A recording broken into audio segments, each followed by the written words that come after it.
One more sip of coffee. Okay, let's get it rocking and rolling. Appreciate everybody for stopping by here today. I do need to pull up here our sources. We are about to get it. Refreshing the chat. Let's rock and roll. This is it, folks. Time has come. So I want to thank the leadership of Donald Trump. Here we go. Coming out, supporting us, supporting our cause. And I also want to give him a special thanks, and I'd like all of you to give him a special thanks for committing to commute Ross Ulbricht's sentence on day one of his administration. Here we go, folks. Here it is. This crowd is insane.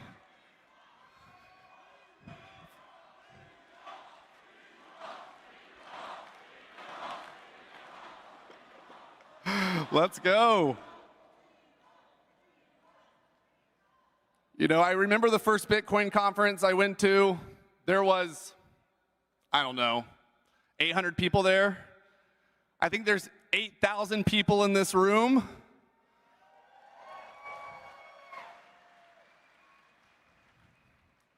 You know, this is a special moment in time. You can feel the energy here. The fact that we have 10 U.S. senators here, we have 2 presidential candidates here. Bitcoin is the future of this country. And it's not a red party thing, and it's not a blue party thing. It's an orange party thing. Okay. Let's not get crazy now. So with that, I want to show you all something. You know, who better than the man himself, Donald J. Trump, to lead the Orange Party? But we also wanted to give him a little gift from the Bitcoin community. So I'm holding in my hand a Cassasius coin from 2013. Okay, there's 1 Bitcoin on here. A Bitcoin OG flew halfway around the world to come and deliver this for the president. So on behalf of the entire Bitcoin community, I want to give Donald Trump a Bitcoin, non-custodial Bitcoin, and I want us to officially greet him as a Bitcoiner.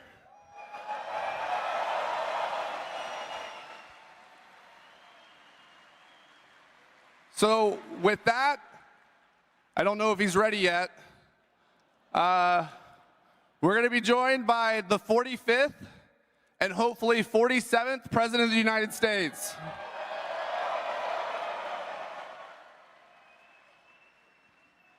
All right, here we go. Trump's about to take the stage. We are live recording. All right. Not ready yet. Not ready yet. Not ready yet. Of course, It's not Trump's me. never on time. These Bitcoin I'm guys not the should know president of that. the United States. Maybe someday. Ladies and gentlemen, we are so excited. We are just waiting for everything to be ready. Give us a little time. We're going to play some music. We'll be right back. Any minute now. Don't worry. Okay. I'm going to mute them while they're playing their music. They should know better. They should know that Trump's always at least 17 minutes late. Come on, get with the program. Now, folks, we are live for analysis on the Trump speech in Nashville, Bitcoin 2024. Markets are pulling back right now, as I warned about. We talked about this one. Let's take a look at it. We got a 15-minute chart. I'm zoomed in as we trade and watch this session live. We got red candles being printed down to 68,200 already for Bitcoin. And like I said, Bitcoin was going to be correcting before Trump took the stage. Here we go. Trump taking the stage has been delayed. And while this is happening, we got Bitcoin rolling over. What's XRP doing? Also printing red candles on the 15-minute chart. For Ethereum, same thing. So the entire market starting to fall back off.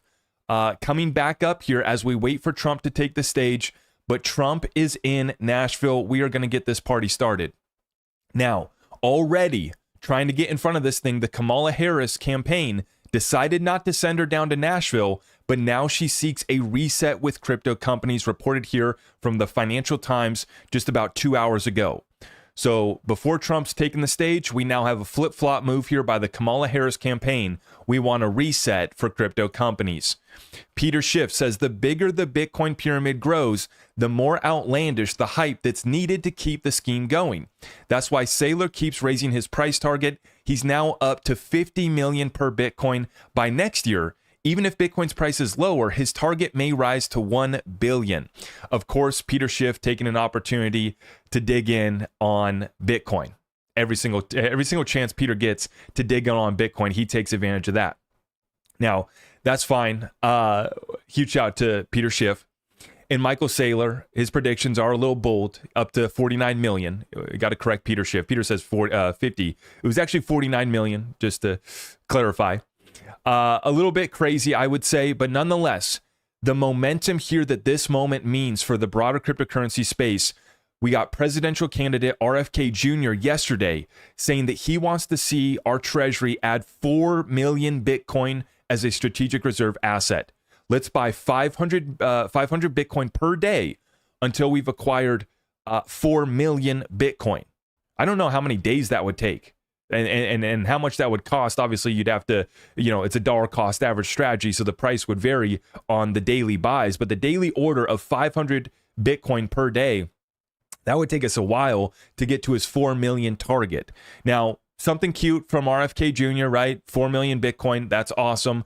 The likelihood of that happening is about 0, right? Because as much as we respect RFK Jr. and we like what he said, we like what he's added to the conversation, we know that it's not likely that he's going to get elected. But he did say that Trump may say today that we're going to add Bitcoin to our strategic reserve assets. And I don't believe this is going to happen. You guys let me know in the comments if you think that Trump is going to say we should add Bitcoin as a strategic asset. I don't think it's going to happen. But we just listened. I was listening to the Ron Paul interview, being interviewed by Bitcoin Magazine here at their main booth here for media. And Ron Paul was talking about how when he started bringing up the Federal Reserve and started this whole conversation, it was about allowing currencies to compete. Kind of sounds like the level playing field idea, doesn't it? Right? And so Ron Paul, one of the OGs and a huge part of waking me up to this whole conversation of Federal Reserve, what is sound money, what are currencies, and the role that we've had as a reserve currency status now going back over 100 years, right? And the abuse of this role now being put to the test, not by old relics of the past, by gold solely, but now we're seeing the US dollar challenged by Bitcoin. And this is massive for the entire space. There's many in the Bitcoin community that want to say what's good for Bitcoin is not good for the rest of the space, is not good for the rest of crypto. And I would agree that what's good for Bitcoin is not good necessarily for the memes, is not necessarily good for cryptos without utility, that aren't going to be within compliance, that don't meet the true definition of a commodity. And some of these schemes in the cryptocurrency space are borderline securities. And we understand that not all currencies, cryptocurrencies, are created equal. I'm not as big of a fan of Bitcoin as others, but obviously Bitcoin brings people to the space. And this is why I believe that what's good for Bitcoin is good for XRP. It is good for other cryptos with real utility, solving real problems, getting people that matter to actually use the crypto. I think that it is good. And the fact that we're opening up, right, the icebreaker, this conversation about what is sound money, what is a reserve currency, what should we have on our strategic balance sheet as a reserve asset. And we know that Ripple had a simple goal back in 2017 of making XRP a world reserve digital currency. We know this, right? Now, here we are, 2024 election cycle. We have presidential candidates saying that we need to become Bitcoin whales. Not just saying, hey, we need crypto regulations. No, we need to be Bitcoin whales and acquire 4 million Bitcoin. The conversation has shifted. The Democrats are kind of scrambling right now to figure out how they can get the crypto vote. They're starting to realize that they made a mistake by, pumping up Elizabeth Warren, Brad Sherman. Brad Sherman's in Congress the other day talking about Shibbity-Doo coin. It's just ridiculous. And now Trump's about to take the stage. He playing this, just like Brad Garlinghouse said, right? Trump and the Republicans playing chess while the Democrats have been playing checkers. And I think it's almost too late for the Democrats to get the vote, because even if they get a quote unquote reset and they start to come out and say that they want to give us crypto regulations, they like Bitcoin, we can't take them at their word, because we've already seen what's happened with the likes of Gary Gensler. He was an MIT professor on this technology. We all thought this was going to be great for the space when he came in as SEC chair. Oh, wow. He gets crypto. He understands the technology. He understands that not all of this is securities. Wrong. He comes in, everything's a security. He can't simply answer the question, is Bitcoin a security? Yes. Or sorry, Ethereum. Is it a security? Yes or no? He can't answer that question. And he probably wouldn't give us the answer on Bitcoin. Maybe he would. Maybe he'd be willing to go out and say that Bitcoin's not a security. But everything else, he won't give us a yes or no answer. Even on an XRP, which we now have the court precedent rule of law, the law of the land is that XRP in and of itself is not a security. And as Gary and they're starting to figure out, the pushback that we're achieving, the victories we're achieving in the courts, if we weren't pushing back so hard, he would be coming after the rest of the space. Now, for a lot of the Bitcoin maxis, they don't care, because it's Bitcoin or die, right? It's Bitcoin and the rest of the space doesn't matter. For us, we've been saying, hey, they're coming at us, we'll put up a fight. We got John Deaton. We got other lawyers in the XRP community that stood up along with the legal assassins that Ripple hires, and we went and defeated the SEC. We put the SEC back in their place. And we fought for the entire industry. Now, we have the likes of Trump. It's just a fact. We know that his White House was meeting with Ripple. That's a fact. We know it is on the schedule. It's public documents. His White House was meeting with Ripple. His Secretary Treasury, Steve Mnuchin, executive producer of many Hollywood films that you've probably seen, the movie that he's crafted over here with Executive Order 13772 actually tapped into Ripple as well. So we know that there was meetings with Trump's White House and Ripple. We also know that Ripple was brought in for Executive Order 13772, which is about bringing about a level playing field for digital assets in America. Now here we are. Trump set to bring it back. The Trump pump's already started. But as I warned about in my most recent episodes here, we're watching another Trump bump. We went up to almost 69,000. But Trump, we're waiting for him to take the stage now. He's running late as always. I don't know why the Bitcoin conference folks thought that he was going to be on time. There's no way. No way. Okay. But at any moment now, Trump is going to take the stage. And you're about to see this market correct, in my opinion. Part of a broader correction that's coming to our stock and equity markets already began. And I talked about that with my Discord group this morning in our Discord weekly call that we have every Saturday at 11:30 a.m. Eastern. We talked about where we're at. The NASDAQ 100, the S&P 500 already started to roll over. And if we go back and look at the patterns and the fractals that they just traded on this past week, looks like the exact top that we hit in 2022 before the NASDAQ 100 pulled back by over 30%. And the S&P 500 was 28%. Now, the stocks like NVIDIA, they dumped 70% after this move followed. So I've been warning, and we were there, right? If we were a quarter inch off from already having seen the crash, already having seen the biggest black swan since 9/11. Thank God that shooter missed, and Trump lives another day. And now he's set to take the stage. Although we are correcting, you guys can feel my energy. I mean, I'm so excited because this is so much massive momentum building for our entire space. Nobody wants to talk about XRP. I just dropped 2 whiteboard videos. 1, why XRP will pump, and 2, why XRP is going viral. And it's happening this year. You saw at the Bitcoin conference today, John Deaton taking the stage. One of a dozen senators that's in attendance at the Bitcoin conference today. Well, John Deaton isn't a senator yet, but he's running against Elizabeth Warren in this campaign against Elizabeth on the national stage for everybody to see. And John Deaton coming out here today, and he's getting the attention of everybody.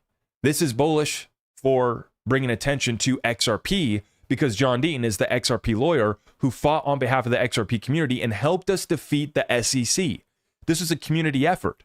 This was the XRP community, all of our work with the Twitter sleuths, everything that we brought forward, everything that John Deaton did, everything that the legal assassins that Ripple hired did, the $200 million that Ripple spent, and we defeated the SEC. And it took us doing all of this, defeating the SEC, to finally start to get respect from the rest of the space. But as you see, sometimes they still want to give us little jabs, little low blows, and they want to, still hate on XRP. That's fine. That's fine. We don't need the Bitcoin maxis to love us. The fact is that they're threatened by us, right? They don't even want to talk about XRP. Meanwhile, we've exposed their positions that they've been building on all of these cryptocurrencies. I talked about it this week about how Anthony Pump It Up Pompliano, he dumped his Ethereum last year, rolled it into Solana, and we wonder why Solana's been pumping this year, because the VCs have been pumping it up. All of the celebrity meme coins, all of the nonsense on Solana has been VC backed from the very top, from Anthony Pump It Up Pompliano and others. Lil Pump getting the face tat. All part of this moment here. I believe this rally, has been fantastic. It, took us up to a new all-time high before the halving. We've been trading in a range between basically 53,000 and 73,000 was the all-time high in March. We've been trading in that range since March. A little bit of a rally taking place right now. I think that we are going to see a correction. Will we go below that level? That level's held a few times now. And so I believe that we're in a correction that takes us down to that lower 60s, and 58's the big support. We need to hold that one, right? I know that there's people calling for way more dramatic corrections. We'll see. I mean, it's definitely still in the cards. I'm not willing to rule that out. But right now, this market, 68,400. So we bump back up. Once again, I'm on the 15-minute chart here watching this thing. Over the past 30 minutes, Bitcoin was at 69,000, dumps all the way down to 68,100, and we're at 68,400 right now. It's like the market is pumping back up after Trump's speech got delayed, but I'm going to be watching this one closely. I'm expecting this one to roll over after Trump takes the stage. My good friend Chris in the house with a $50 super chat. Absolutely massive, Chris. So good to see you, my friend. Much love to you, brother. Thank you so much for your support. Everybody else, if you guys could like the video, share it out far and wide. We're live on Twitter, X, YouTube, and TikTok right now. If you guys haven't already, please share it out. We're watching and waiting for Trump to take the stage right now. Let's listen in on their commentary here at the Bitcoin conference and see what they have to say. Every person, every company, every government is incentivized to adopt Bitcoin as quickly as possible, because as this adoption cycle happens, the purchasing power starts to evaporate if you don't adopt it sooner rather than later. Just some Bitcoin talk. Chris. No, Chris came in again. We're making it rain, baby. Chris dropping the 200 big bones. Let's go. We're going to make this country great again, aren't we? What a time to be alive. Hey, I see that somebody commented, though, that Casper trading has been halted on Uphold. Yes, Casper, the developers found some sort of exploit. Somebody, exploited the network. Some issue happened on the network, and now they've halted the trading. I don't know if the network's halted completely or what's going on, but yeah, now it's halted on Uphold. Once again, guys, you try to take a look at some of these other cryptos, and then stuff like this happens, right? I've heard so many good things about Casper and this utility and this and that, and then we get a little exploit and the network halts, right? I'm going to look into that one further and I'll report back on that, but not a good look. Not a good look. But Christopher, God bless you. Thank you so much for the support. Everybody in the house tonight. Everybody in the house. I know nobody wants to talk about Bitcoin really in our community. We're just like, Bitcoin, it's Bitcoin. We all know about Bitcoin. We respect Bitcoin. It's like one of our elders, right? We respect them. They're still kicking, still here. They still got the same old story to tell you. The same story that they tell you at every family get-together. That's what the Bitcoin community and the Bitcoin story feels like to me, right? Michael Saylor is just that crazy uncle that we still allow to come, even though he's a little bit creepy. He says little things that are off, and then he has to give his Bitcoin speech every family get-together. And every time we get together, he talks about a bigger Bitcoin price.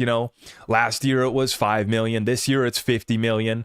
Like Peter Schiff says, next year it's going to be $1 billion Bitcoin prediction. And Michael Saylor's really smart. I mean, like I said, I agree with his thesis on why the dollar is being destroyed. That's the thing with the Bitcoin, community. As I agree, I was there. That's what got me invested into Bitcoin. But then I look around here and there's actually some other opportunities that I think will be bigger opportunities. I'm not a Bitcoin hater. I respect Bitcoin. I don't hold it. I respect it. And what's good for Bitcoin is good for other cryptos like XRP, in my opinion. And what the Bitcoin community has accomplished and what they're accomplishing right now by getting Trump to come speak at this conference is good for the entire space. So I respect it. It's just like Ripple fighting on behalf of the entire space, the XRP community fighting on behalf of the entire cryptocurrency space. You got to respect it. This is good for the entire space. Am I going to hold Bitcoin? Well, I'm good. I'm good. I respect it, but I'm good. How are you guys doing today? Is it 5 o'clock somewhere? Have you guys already shifted to an adult beverage? Let me know in the chat below. I'm still drinking coffee. Okay? It's noon. It's noon over here on the West Coast. I'm still drinking coffee. Is it 5 o'clock somewhere for you guys? The energy makes me kind of want to, hey, maybe we should make it 5 o'clock somewhere, huh? Trump taking the stage. I can cheers to that. Still on coffee for now.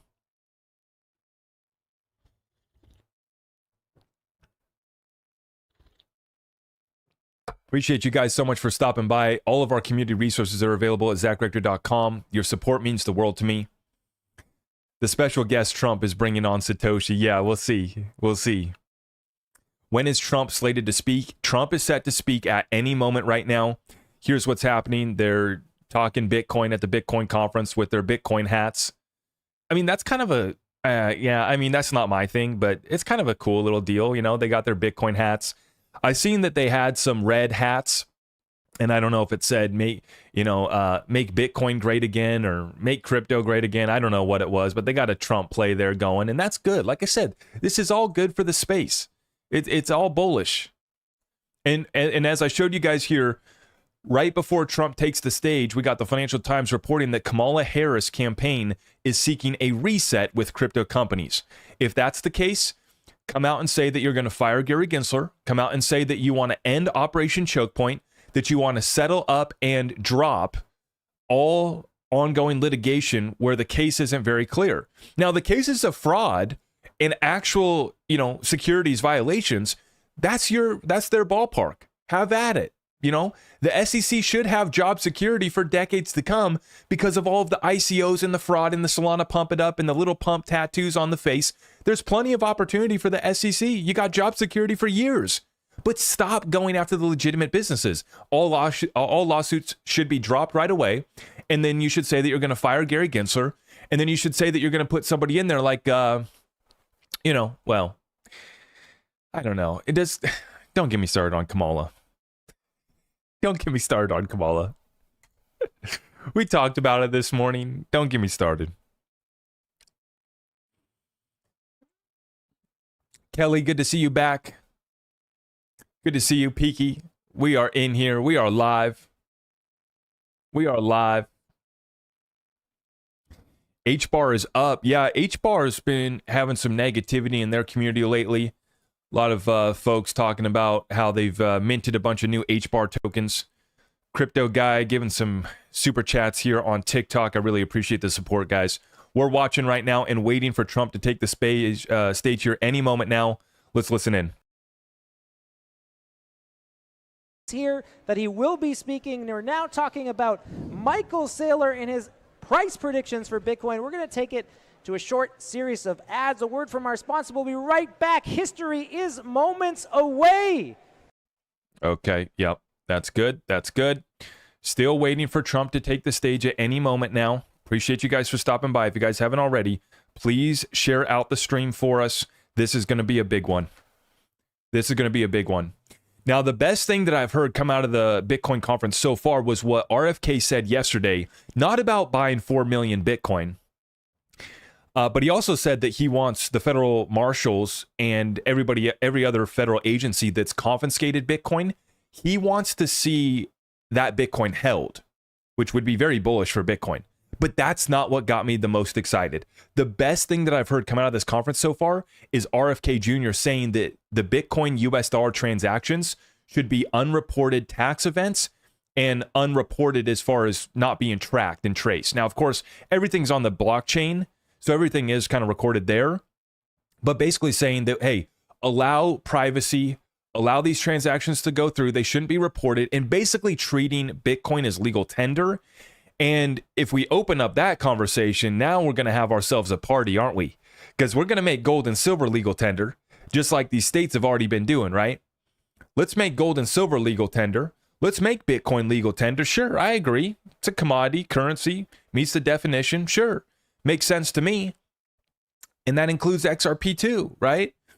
But that's the best thing that I've heard come out of this. And then he also suggests that we should make Bitcoin and crypto available for a 1031 tax exchange.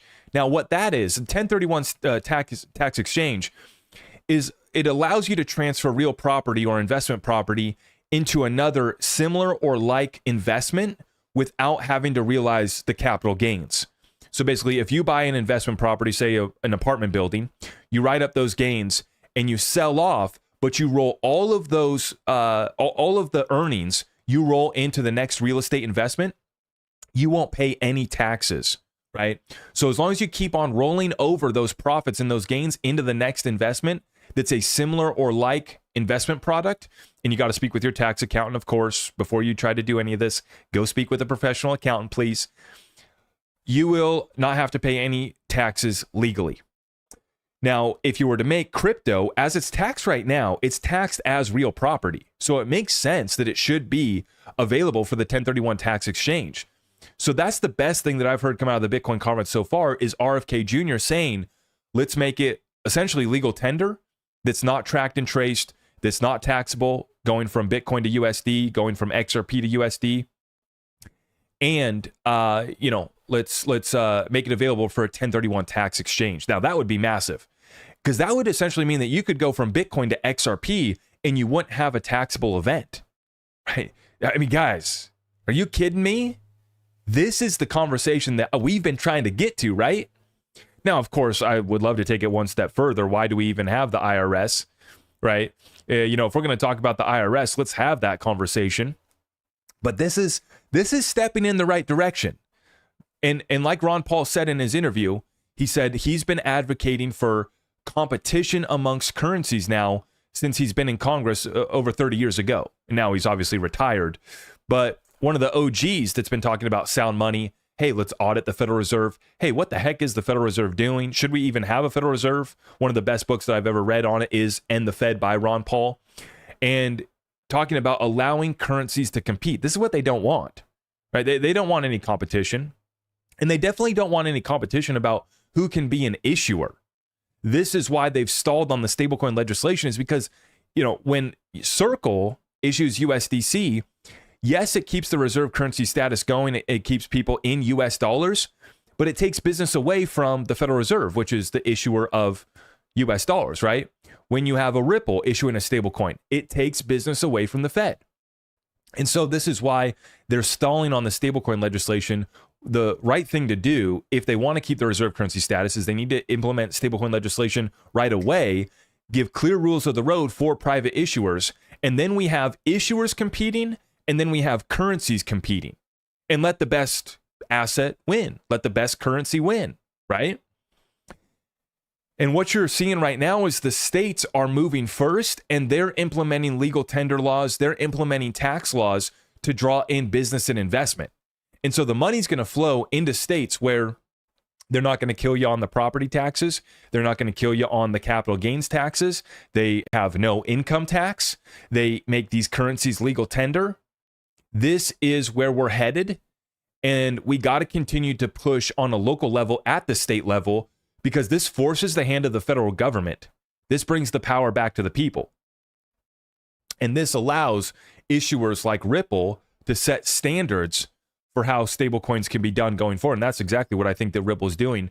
I think that Ripple is going to be working closely with the next administration as far as stablecoin legislation goes, and as far as being one of the leading issuers of a US dollar stablecoin. Now, will Ripple issue a euro? This gets interesting too. There's so much money for them to be made. This space is set to grow. It's at about 150, 160 billion right now for stablecoins, and it's set to grow to 3 trillion by 2028 by conservative estimates. So it's a big deal for Ripple, but it's also going to bring more additional liquidity through the XRP ledger too, because the stablecoins issued on the XRP ledger, and they're also issuing it on Ethereum. All of these transactions are either going to be settled on the XRP ledger or on the Ethereum side, they'll be settled over there. But guys, I mean, this is massive. Absolutely massive. Now, Bitcoin has been climbing back up as we watch this one on this 15-minute chart. Like I said, it's already 12:30 on the West Coast, 3:30 Eastern. So Trump is running 30 minutes behind, which has given Bitcoin an opportunity to climb back up here to 68,000, pushing towards 68,600 right now. We'll continue to watch it. Let's see what's happening over here at the Bitcoin conference. Yeah, you know, I think that anything on the size of the United States becoming friendly and officially friendly to Bitcoin is absolutely fantastic for Bitcoin price, because that opens the door to all the innovations that is happening here. And I actually want to turn it to some reporting that I saw earlier today, which is that the Democratic Party is actually now pressuring to stop Elizabeth Warren's attack on crypto and her siege against Bitcoin privacy and Bitcoin mining, and that this pressure is actually changing Bitcoin from a red issue to something that is apolitical. And I think that shows exactly how fighting Bitcoin is turning into a losing issue. So not only can it be a winning issue for a candidate, but opposing Bitcoin can absolutely be a losing issue. And, you know, I would love to see in November some massive splashes against some anti-Bitcoin politicians, especially ones that are incumbents who have been there for a long time, like Elizabeth Warren. Well, of course, there's this idea floating around Washington now, new for some, that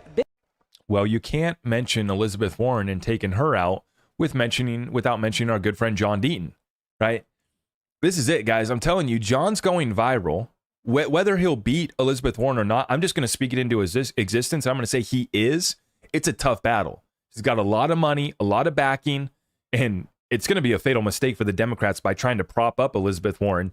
It's one of the worst decisions that they've ever made. One of the worst decisions that's been made ever in a election historically.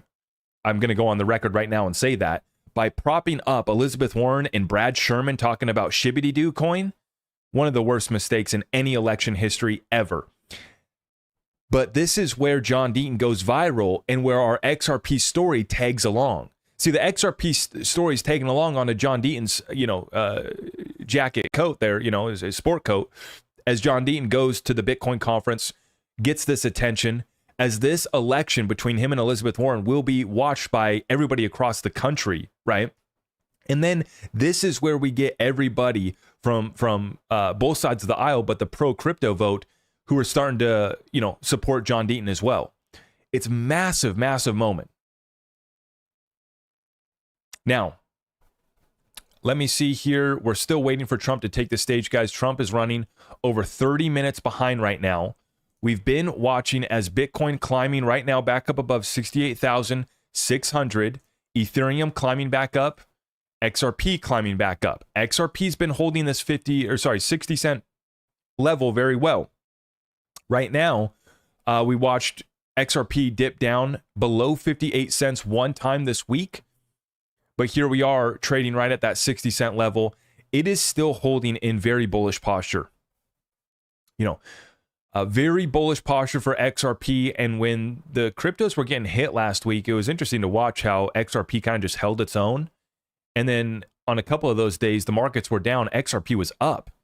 And I noted how even gold and silver were down, XRP's up, right?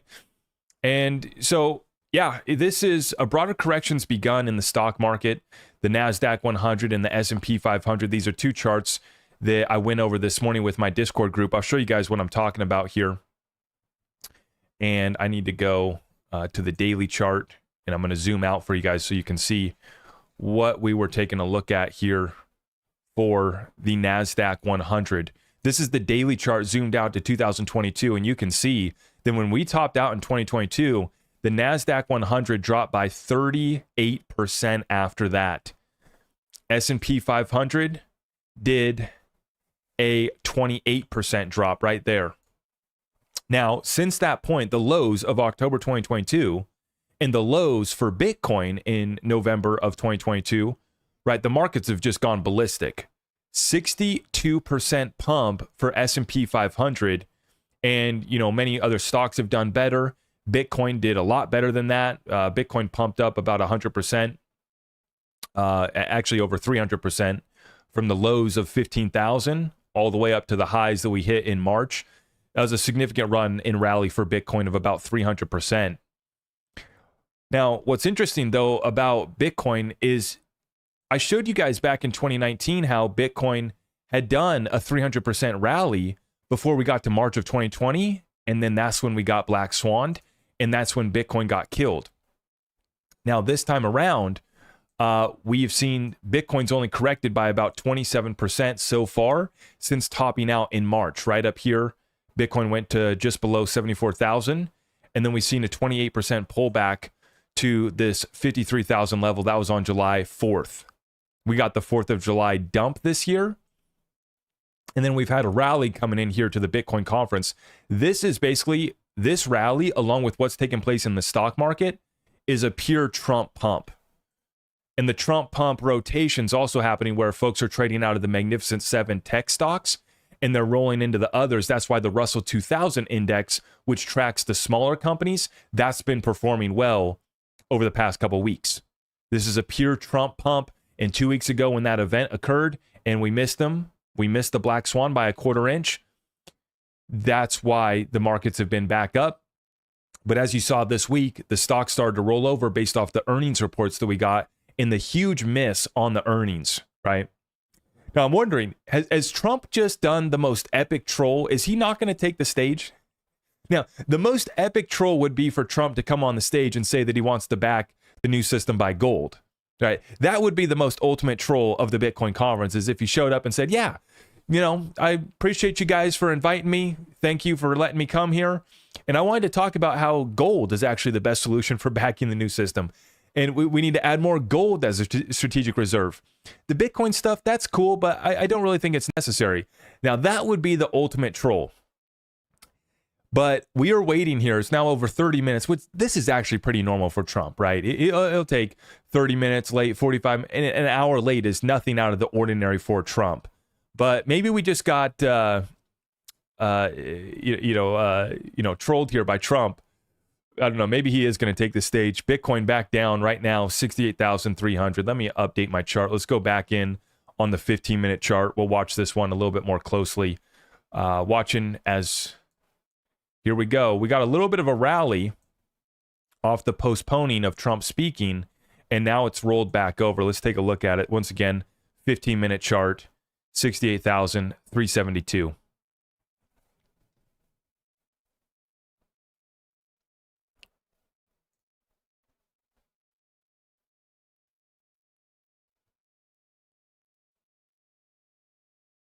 Maybe security. Yeah, I mean, I'm sure they're running as tight as it gets now for the security for Trump. It's gotten very tight. Very tight. Rightfully so. I mean, I've been saying, this whole last 3.5 years, right? Why is Trump rolling with such a large motorcade, right? And such a big detail. His detail is the biggest detail by far. His detail in his convoy, his motorcade, has been bigger than Biden's the entire past 3.5 years, which maybe there's a reason for that. I don't know. I'll leave that up to you guys. I'm not going to speculate on that one here today.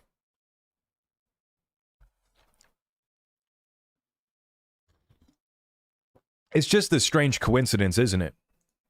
It's probably just an accident. But then for whatever reason, 2 weeks ago, it was just the biggest, Secret Service blunder that we've ever, like one of the biggest ones we've ever had. In the last, since JFK, it's the biggest blunder that we've ever had with our Secret Service. And once all this comes out, we might actually find out in the end that this was a bigger blunder than JFK Jr. as well.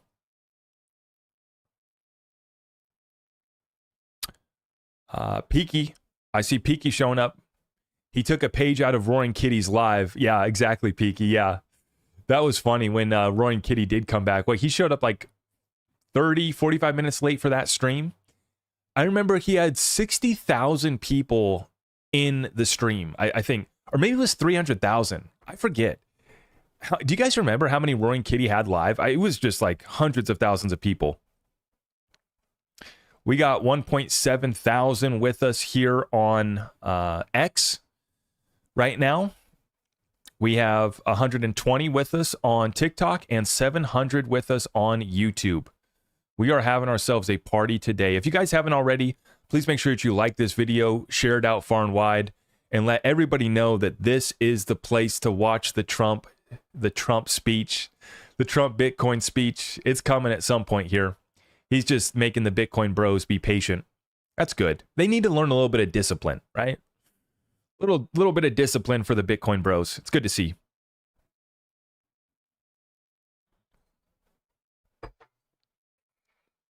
I'm going to have to get another cup of coffee. By the time Trump takes the stage, it is going to be 5 o'clock somewhere, huh? We're going to have to pull up a little something else, huh? Do I teach day trading as well? Achilles, I do not teach day trading. I don't really teach any sort of trading. The only thing that I do is I talk about my trades with my Discord group. I'm not actively trading right now, but I tell them every time I make a trade. And I only do swing trading.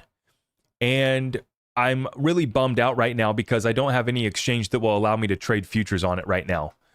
Now, I could go on some of these exchanges if I just used a VPN and I didn't do KYC, but then I would be limited, and then I would be scared and paranoid that they would eventually find out where I'm at and wouldn't let me take my money off. So that's why I'm not going to go that route. Like, if I wanted to, I could, but I'm not going to.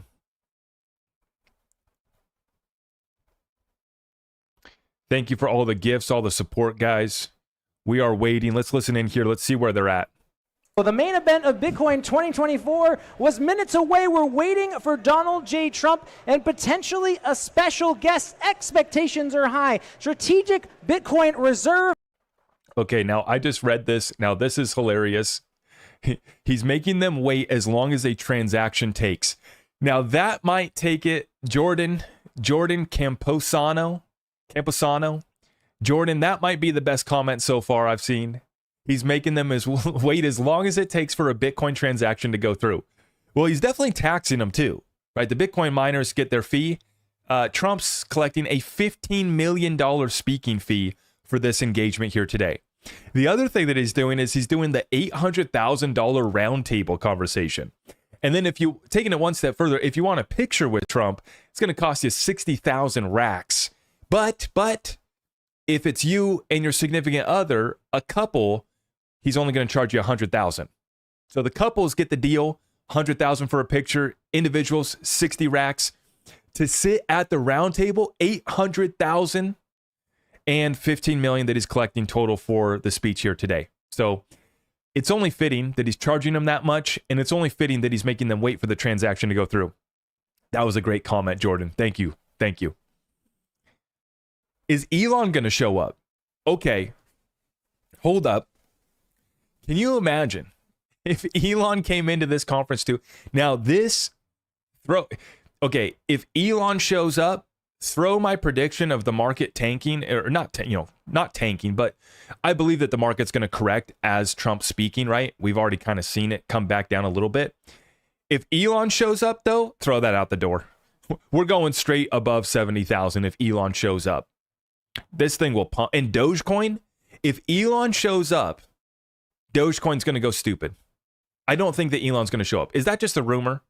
I saw somebody in the comments say that. Special guest Hillary. I'm not going to say that name. No way. Joshua Jake just confirmed that Elon is there. Oh boy. Do we trust Joshua Jake as a source, though? That's the main question. Can we trust Joshua Jake? No way Elon is there. Bitcoin made in America. That's what the hat says right there on the table. Bitcoin made in America. With a 21 on the side. That's a good one. That's a good one right there. Wow, guys. Elon is in the house. Let me refresh. Okay, here's John Deaton. Also, John Deaton. We got fresh comments from John Deaton. We'll talk about that one here in a second.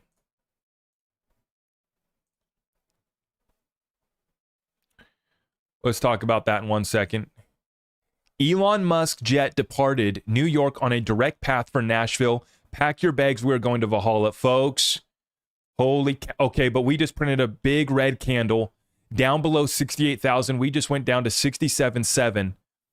Big red candle just came in. The news that Elon's coming, and we get a big red candle. Oh boy. Oh boy. Watching as Bitcoin's below 68,000 right now. It is being confirmed. Elon Musk jet has departed New York on a direct path for Nashville. Pack your bags, baby. Gary Cardone. Huge respect for Gary Cardone, even though he's kind of a Bitcoin maxi. Actually, you've been in a space with Gary Cardone and confirmed he is an XRP holder. So he does believe in XRP too, does hold XRP. And it looks like he just got to meet Donald Trump backstage. That's beautiful. That is beautiful. Folks, what just happened? What just happened? And the Bitcoin conference will be held in Las Vegas next year. They're trying to copy XRP Las Vegas, aren't they? Who's going to put on a bigger conference next year? I'm going to have to talk with Brad Kimes about this. Brad, we need to do it bigger than the Bitcoin bros. We got to make it happen. We got to make it happen. XRP Las Vegas. We got to make it bigger than the Bitcoin conference. Folks, it's happening right now. Bitcoin just did a red candle on the 15-minute chart back below 68,000. But we just confirmed that Elon is on the way. Now, this is a wild card. See, I didn't have this in my, I wasn't able to add this to what's going to happen here today. For today's events, I was expecting a rally up until Trump takes the stage, and then we'll be falling off. We already started to correct a little bit here from earlier today. Earlier today, we were up at 69,400, 69.5. Corrections already started, but what I didn't know was going to happen was Elon showing up. Now, this is a wild card. Somebody pulled the Joker. This could change things. This could change things drastically. But remember still what happened, though, when Elon went on Saturday Night Live. Is Bitcoin and Dogecoin pumped until by the time Elon took the stage for Saturday Night Live, it started to dump, right? By the time that episode was over, both had dumped in a major way. So I didn't have this one in my expectations here today. It looks like it's being confirmed that Elon is there.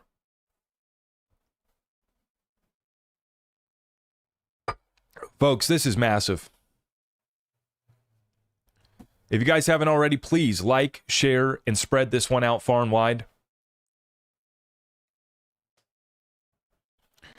Good to see everybody in the chat. Maybe Elon will announce he's going to use XRP XLM Doge. Yeah. We're waiting to see if there is any sort of connection, if there is anything with Elon and Stellar, Elon and Ripple. The connections run deep. A lot of speculation there. But we are waiting right now for Trump to take the stage. Let's listen in on what these guys are talking about here. For it to become a self-fulfilling prophecy, which is part of the reason it makes it such a crazy moment.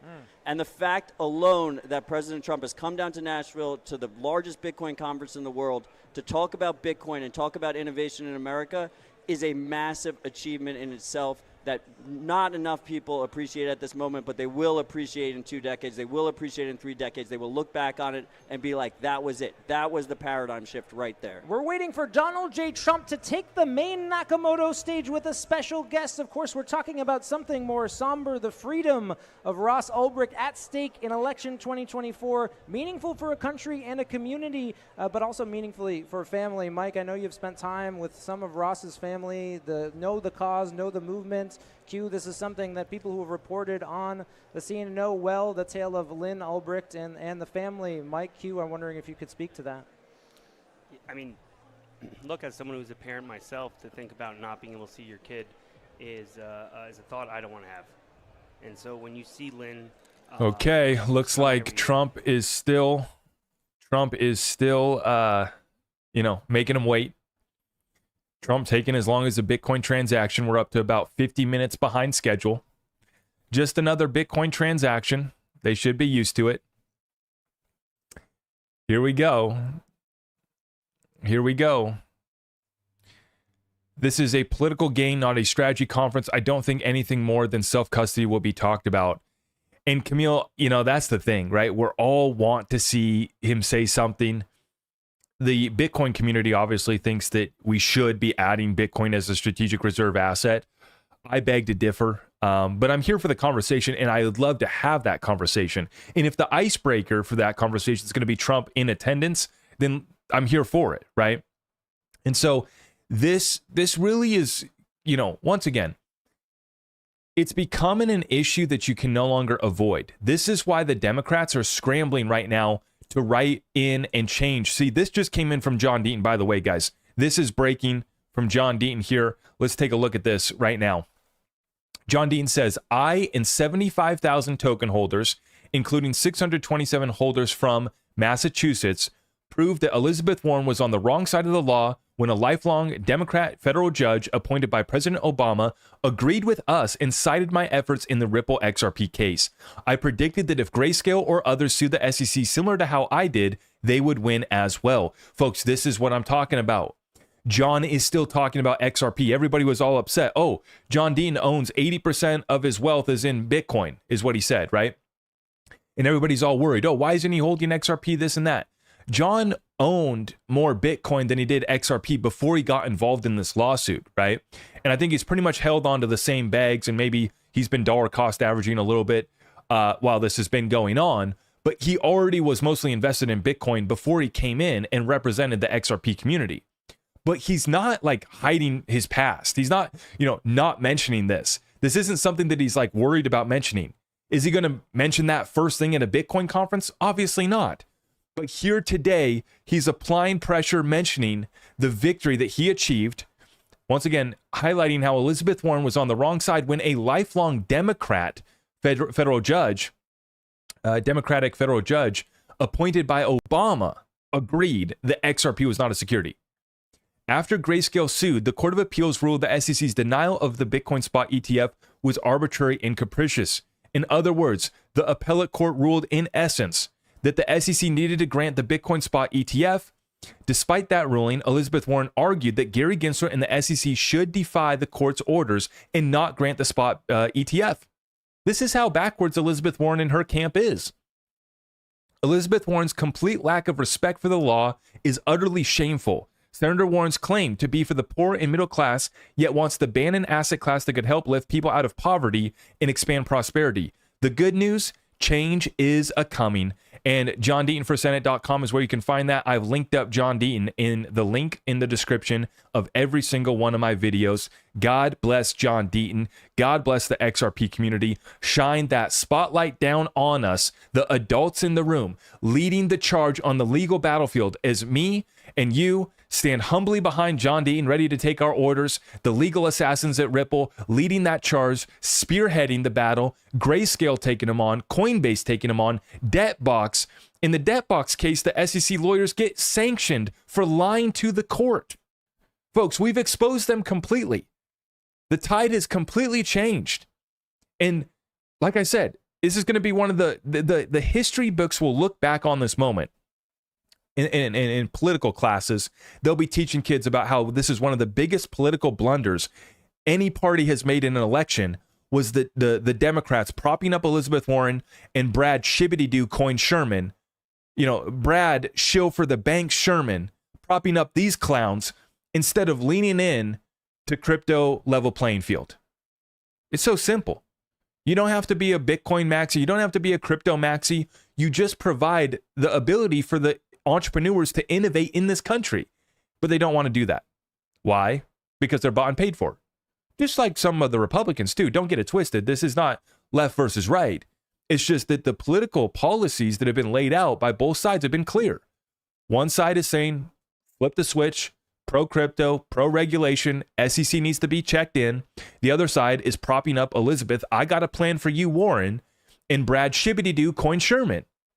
It's going to be one of the biggest political blunders in the history of elections.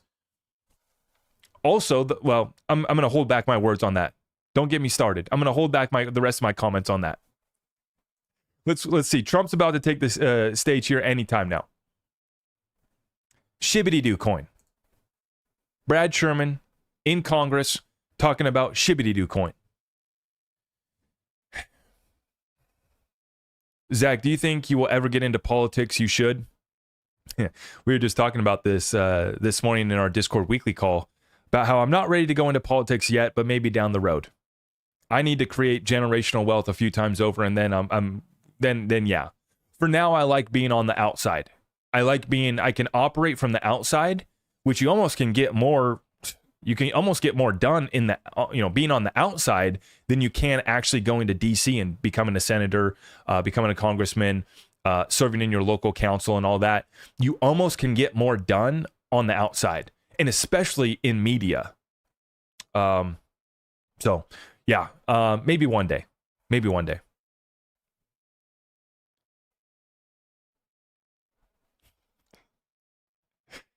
Oh, man. The anticipation. If you guys haven't already, please like and share the video. I'm going to have to get another cup of coffee, guys.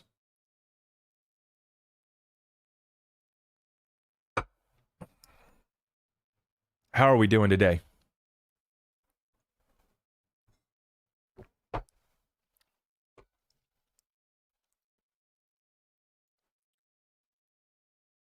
You have the height. People will look up to you.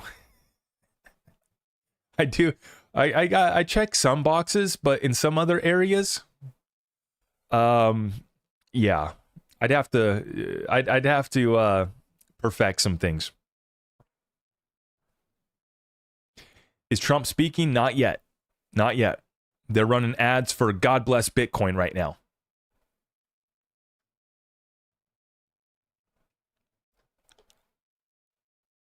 Now, my stream needs to be refreshed. Let me check this. Oh, okay. We almost lost it. We're back. Here we go. Oh. Uh-oh. We're having some issues here. Let's check this again. Uh-oh. Stream's going down. Oh, boy. Oh, wow. The stream's crashing, guys. Stream is crashing. Let's go to X. Let's see what we can get. Oh, wow. Did it crash on X too? Guys, it crashed on X too. Holy cow. Look at this. This is Bitcoin Magazine. It's crashed here on X as well. They don't want the truth. They can't handle the truth. Oh boy. What does this mean? Elon flew into town. They killed it. Elon flew in. They killed the stream. Okay, Eleanor Terrett has the scoop. I'm hearing that Elon Musk has actually secretly been in town all along. He was spotted at a restaurant called Bourbon Steak, a Michael Mina restaurant in Nashville last night. Folks, the stream has crashed.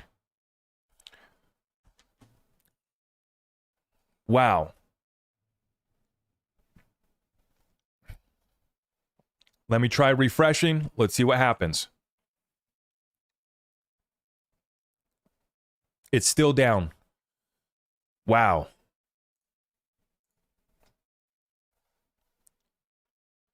Yep, we're seeing a lot of reports. We're seeing a lot of reports here confirming Elon in town. His plane flew in. And then we have this one right here. This is what just happened.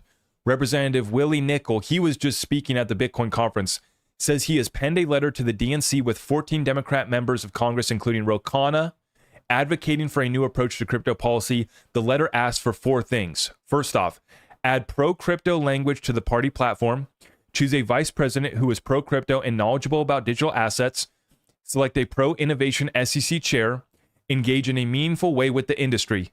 See, this is the shift. This is the shift. Wow. See, folks are trying to say that Elon is going to be joining Trump. That's not confirmed, but that's what they're trying to say now. This is Eleanor Terrett. She's at the Bitcoin conference right now. She says lots of excitement and not an empty seat at the Nakamoto stage ahead of President Trump's speech. Wow. Let me try refreshing their feed. Still looping. Thomas, I appreciate the 10 spot. Appreciate the super chat, my friend. Thank you for all the love, guys. Trump's taking the stage right now. Okay. Let me see. We need a different feed. We need a different feed right now. Here we go. Folks. Bitcoiners, thank you very much. Hello. It's good to be with you. It's good to be with you. So, Secret Service just told me, sir, would like a little more time. I said, you take all the time you want. You can take 2 hours, 3 hours, the hell with the people that have been waiting out here. But I'm sure they don't mind either. But it is a great honor, and a lot of things are happening in the world. We just heard, you probably heard, that Israel was just attacked, very severely attacked. And Hezbollah looks like. And this is things that won't happen. I mean, you just can't. They have to respect us. They have to respect. They cannot do this. They cannot do this. What they did just now with that attack is terrible. Just happened. And so to all, God bless everybody. This is so serious. They have to respect our country. This would never have happened with us, and we just cannot let it continue. So we just wish them all a lot of luck. This happened to us as I'm walking on the stage. You probably, most of you have heard about it, but it just, it's a terrible thing. But I'm thrilled to be here in Nashville to become the first American president ever to address a Bitcoin event anywhere in the world. Anywhere in the world. I want to thank David Bailey for inviting me. Special guy. You know, this whole love affair sort of started. David, about 4 months ago, was at Mar-a-Lago. I took a picture with him. I mean, he's a nice-looking guy. He's okay. He's out here someplace. But I took a picture. It got published, Trump and David Bailey. All of a sudden, your industry went through the roof. So, David, congratulations. Whatever the hell you do, you did a hell of a job. But as well as all of the Bitcoin luminaries and legends here, you have a legends in this room. They really are. Congratulations. Would the legends please stand up? Oh, everyone's standing anyway. That's nice. I used to say, sit down, everybody, sit down. But it's nice when they stand, including Tyler and Cameron. Do you know who that is? Winklevoss. These are great guys. They look like male models with a brain, you know? They're male models with a big, beautiful brain. Michael Saylor is here. Kathy Wood. Ron Paul and Rand Paul are here. Vivek is here. Vivek Ramaswamy. Where's Vivek? Where are you, Vivek? There he is. He's great. A man that I call Bob, but you probably know him as Kid Rock. Where's Kid Rock? Where is he? He's great. He's a good guy and a talented guy and another talented guy. He was so incredible, this one. He went and he played at the funeral of a great fireman who was killed, fire chief, killed a week and a half ago at the rally. And Billy Ray Cyrus went and played music for the family, and it was supposed to be so incredible. I've heard so many things about it. And Billy Ray Cyrus is here. Where's Billy Ray? He's around here someplace. And he's great. He's a conservative guy. Said, how did you get such a liberal daughter? How did that happen, Billy Ray? And by the way, Kid Rock was incredible at the convention. You probably saw him. You saw him? He was great. He was great. Another one, Jake Paul. You don't want to fight this guy. You know, you don't want to fight. He's got a big fight coming with Mike Tyson. But he's glad he didn't fight Mike when Mike was 19. He told me that today. But he's a fantastic guy, very talented guy in a lot of ways. Governor Joe Lombardo, who's fantastic, and we're doing well in his state. And he's going to make sure that there's no hanky-panky going on. And if that happens, we're going to win his great state. But you know who he is, and he's a fantastic governor. Senators Bill Hagerty, Marsha Blackburn, Cynthia Lummis, Tim Scott. And Tim was great. Boy, I'll tell you, he was such a strong voice for me. He was on so many shows and did such a great job. During the primaries, he was incredible. I want to thank him, special guy. They're all special people. They're warriors. Tommy Tuberville, you know Tommy Tuberville, senator from Alabama. And you have many members of Congress, Andy Ogles, Thomas Massey, John Rose, Mark Green and French Hill, and the next U.S. Senator from Ohio. I hear he's doing very well, Bernie Moreno. Where is Bernie? I hear Bernie's doing well. The great Laura Loomer. Some of you know Laura. She's a fantastic person, great woman.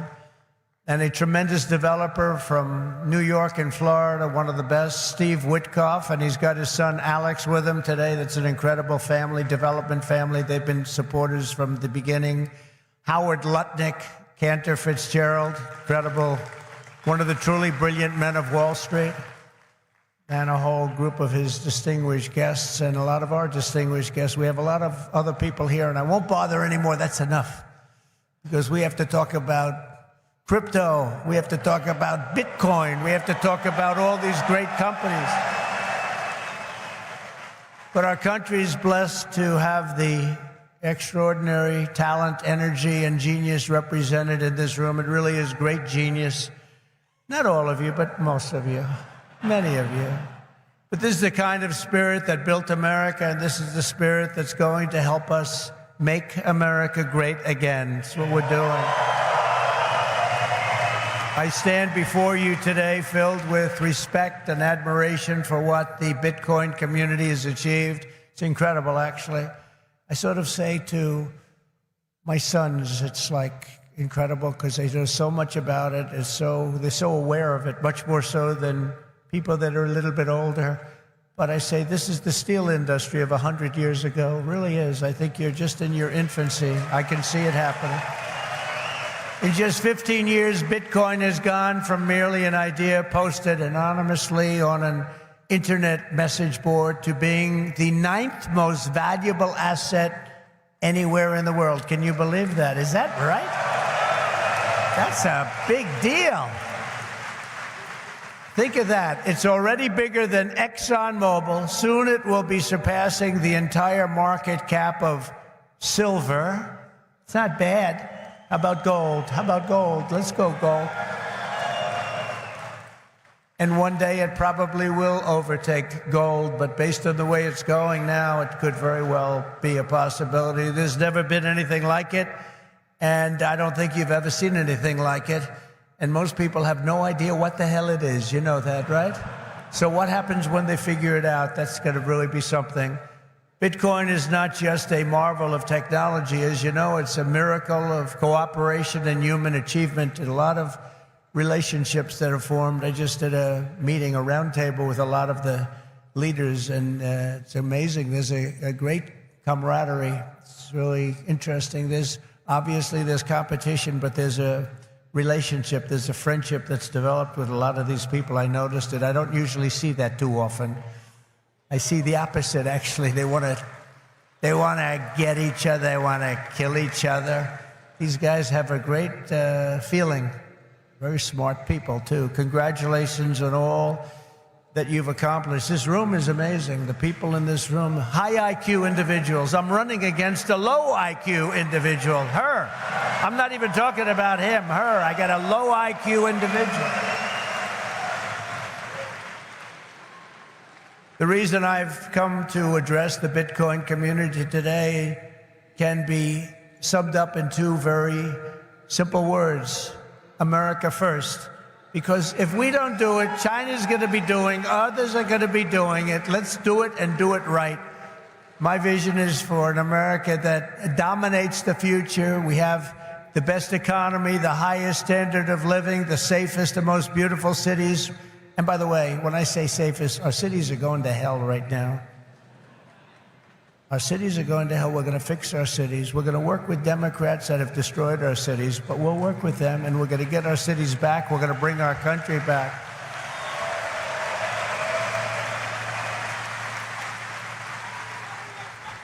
And we really were the freest and the most ambitious, most dynamic nation ever to exist on Earth, and we're going to get that back again, because we're not there now. We're a nation in decline. You know it. We know it. Doesn't sound nice. But it's okay, because we're going to bring it back. We're going to bring it back fast. Right now, it's embarrassing. It's embarrassing what's happened. Even today, when you look at what we just said, that would never have happened if they respected our country. If we don't embrace crypto and Bitcoin technology, China will, other countries will. They'll dominate, and we cannot let China dominate. They are making too much progress as it is. And we want them to be successful. I don't want China to be successful, but we have to be the most successful. That's what's going to happen. I want the United States to be first in technology, first in science, first in manufacturing, first in artificial intelligence, and first in space. You know, at MIT, my uncle was a professor there, Dr. John Trump. He would have fit in with this room very nicely, actually. That's why I mention it. And I believe he was the longest-serving professor in the history of MIT. He graduated. We have a very intelligent family, actually. He graduated tremendously. I think he has 3 different degrees, but they said, would you like to stay on, John, and be a professor? Well, I've got a lot of offers, I assume he said, but I've got a lot of offers. Well, we'd like... He was there for, I believe, 41 years. When I was in the White House, the head of MIT came to see me, and they presented me with a book on my uncle. He was a legendary guy in the academic world and in the world of MIT. So I understand a lot about what you're doing, and I have great respect for highly intelligent people. And you are highly intelligent. America's destiny is to lead our rivals in everything and to surrender our industries to no one, You know, some of you are involved with AI, but you also have the same thing. You need a thing called electricity. You need a lot of electricity. You know, AI needs to be really dominant, and China can do it much easier. We have environmental impact statements to do, but we're going to do things that nobody thought were possible. You need tremendous amounts of electricity. You need double the electricity of the entire electricity that we have right now in the United States to dominate. And we'll get that done. Who would think we can get that done? But we're going to get it done. We'll be having power plants built at the sites. We'll be releasing people from certain ridiculous requirements. And we'll be using fossil fuel to make electricity because we're going to have to. We'll be using nuclear. We'll be doing it in an environmentally friendly way. But we will be creating so much electricity that you'll be saying, please, please, President, we don't want any more electricity. We can't stand it. You'll be begging me, no more electricity, sir. We have enough. We have enough. You know, in the Midwest, they just opened, it was very interesting, they just opened up 2 chargers, you know, a charger for the electric cars. And you know, I love Elon. He's great. He endorsed me, and great endorsement and everything else. But not everybody has to have an electric car. I told him that. So we're going to get rid of that mandate, if you don't mind. Some people want gasoline-propelled cars. Some people want a hybrid. And some people like an electric car. They're great. I think they're great. I think what he's done is great. And I think he understands it. I guess he probably wouldn't have endorsed me. He knows where I am in this. But he did. And it's just like they did these chargers in the Midwest. There are 8 of them. They spent $9 billion to build 8 chargers to charge up a car. And at that rate, it would cost approximately $12 trillion to put the chargers around. Somehow that's not working. The country would have to file for Chapter 11 we'll do a chapter. You know, it's called chapter 7 instead of a chapter 11, but it's the equivalent. No, we have to use our brain. We are the party of common sense, okay? We have to have common sense. But what we do have to do is we have to produce tremendous electric for AI and for all of the other things, including the things that you're doing. And we'll get it produced, and we're going to get it produced fast, or we're not going to be able to compete with China and other countries. So we're going to get it produced fast. This afternoon, I'm laying out my plan to ensure that the United States will be the crypto capital of the planet and the Bitcoin superpower of the world, and we'll get it done. If crypto is going to define the future, I want to be mined, minted, and made in the USA. It's going to be. It's not going to be made anywhere else. And if Bitcoin is going to the moon, as we say, it's going to the moon, I want America to be the nation that leads the way. And that's what's going to happen. No, you're going to be very happy with me. You're going to be so happy. You're going to say he's the greatest guy. That's why I'm proud to be the first major party nominee in American history to accept donations in Bitcoin and crypto. And they've made a lot of them, I might tell you. And I XRP appreciate too. it. Let's go. Since we made that announcement on May 21st, we have already raised $25 million, much of it in Bitcoin, crypto, and others that are very, very good also. But as you know, our excitement about the future of Bitcoin and crypto could not be more difficult from the approach of our opponents. Can't be, look, our opponents have gone a difficult route. They're going old-fashioned stuff. We're going to take it right down the middle. We are so different from anybody else in terms of a campaign. First of all, we understand it. They don't understand it. They are blocking your path. They're blocking your way. But I've made it a lot easier for you because the SEC has been very, very tough on you. And now they see that you've embraced me. All of a sudden, people that were under investigation, they're being let go. They're saying, oh, no, we don't want to do that. We love crypto. Let me tell you, if they win this election, every one of you will be gone. They will be vicious. They will be ruthless. They will do things that you wouldn't believe. But right now, because of me, they're leaving you alone. So please say thank you, President Trump. Thank you very much.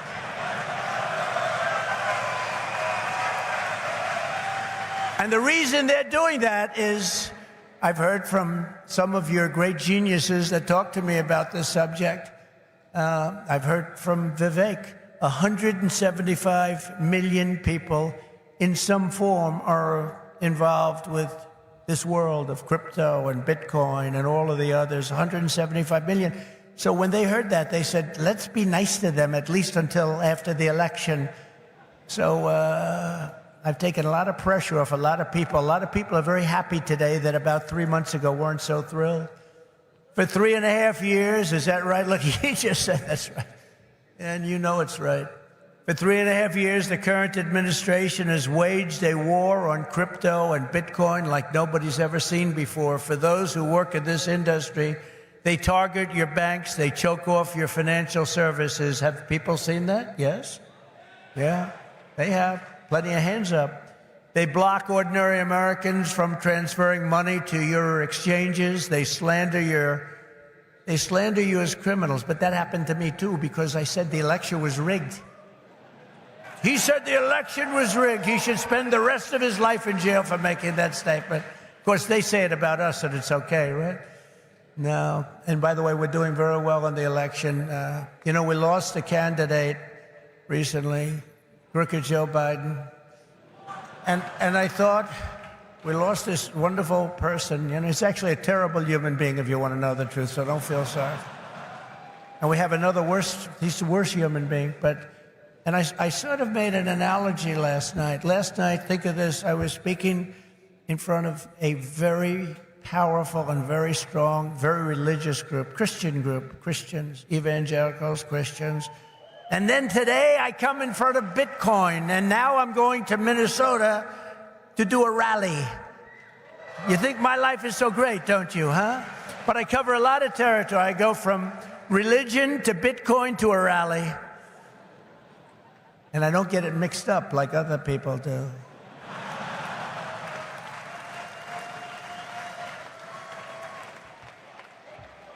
Where they come out and they say, may God bless everybody involved in the Bitcoin world. But actually, we mean that because you need blessing, because you've got to do something very spectacular. But we had an incredible time last night talking to Christians, largely Christians, a Christian group. And this is so great. And then we have a very big rally in Minnesota. Hasn't been one since 1972. Richard Nixon, can you believe it? And I think we're leading Minnesota. But there's some hanky-panky that goes on in Minnesota, but I think we're doing good. So we're going to leave here. We're going to go there for a big rally, but this is such an honor to be with you. Sadly, when we see the attacks on crypto, it's a part of a much larger pattern that's being carried out by the same left-wing fascists who weaponize government against any threat to their power. They've done it to me. Did you see I just won the big case in Florida? Thank you very much. The big case was won. Thank you very much. Good. Now it's a big case. That was the document case. I have Presidential Records Act on my side. Biden didn't. By the way, Biden, they said, here's what they said. They said, he's guilty as hell, but we're not going to charge him because he's incompetent. I won the case the old-fashioned way. It's called you win. I wouldn't have wanted to win the way he won. Trump won the case because they called him incompetent. Think of this. So they called him incompetent. So he's incompetent to run for trial, to stand trial, but he's not incompetent to run the country. How does that work? But he's not doing it anymore because he didn't do particularly well in the debate. Did anybody watch the debate? Not too many people. Somebody said to me, you did horribly in the debate. I said, why? He said, because there's no way he can continue forward. That's how bad he was. I said, I understand that, and that's exactly what happened, actually. We had a great debate. It was a tremendous debate, actually, and since then, hey, look, you have to open the eyes. You have to see what's going on. We have a country to run. The problem is that Kamala is worse than Joe. She's worse. She's a radical left lunatic, defund the police, all of the different things. And so far she's got a little honeymoon going on right now, but when people hear about her, and she's against crypto, by the way, and she's against it very big. So I just want to let you know, you got to get out. You got to get out and vote. It should be no surprise that these same totalitarians are hell-bent on crushing crypto and obliterating, and that's what they want to do, and that's what they are stated. They're there right now. You have the SEC, you know what they're doing, obliterating Bitcoin. The reason could not be more clear, because Bitcoin stands for freedom, sovereignty, and independence from government, coercion, and control. The Biden-Harris administration's repression of crypto and Bitcoin is wrong, and it's very bad for our country. It's really quite un-American. As you know, 6 days ago, we officially defeated the worst president in the history of the United States. I believe he was the worst president in the history of the United States. Think of it. Millions and millions of people have come into our country. They've come in from jails. They've come in from, think of it, insane asylums, mental institutions. They've come in as terrorists. We have the largest number of terrorists coming into our country right now. The same people that you just heard about from Israel, that did that in Israel, they're coming in and nobody checks them. Nobody knows what's going on. We have no idea what's going on. They've lost control of our country, and only bad things can happen. So it's not going to be that way. We're not going to let that happen. We're beating them, and we're beating them badly, and we have to make sure that we do. We need to do it for our country. And you can't just be a fighter and have your man lose the fight, or woman, but in this case, a man. He's losing the fight. He's down by 15, 16, 17 points.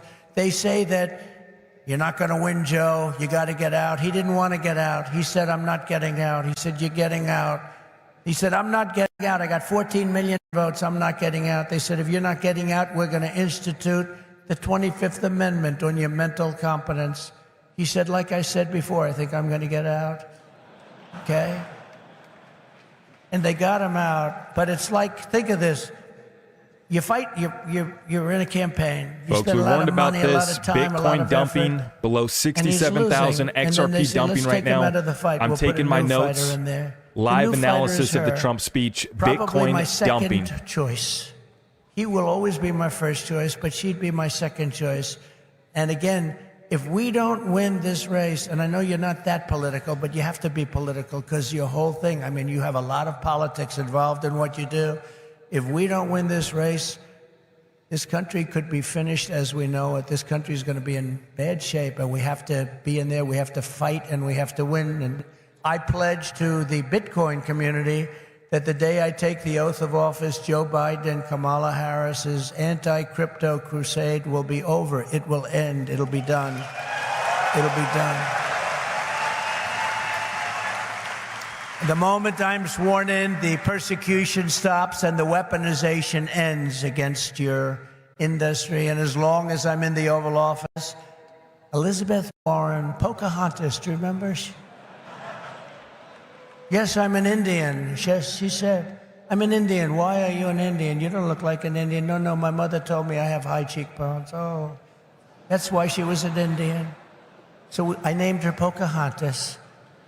Elizabeth Warren and her goons, and she's very nasty to you. She hates your people. She hates everything about you. Will keep their hands off Bitcoin. They're going to keep their hands off crypto. They're going to let it grow. We're going to let it grow. On day one, I will fire Gary Gensler and appoint a new SEC chairman.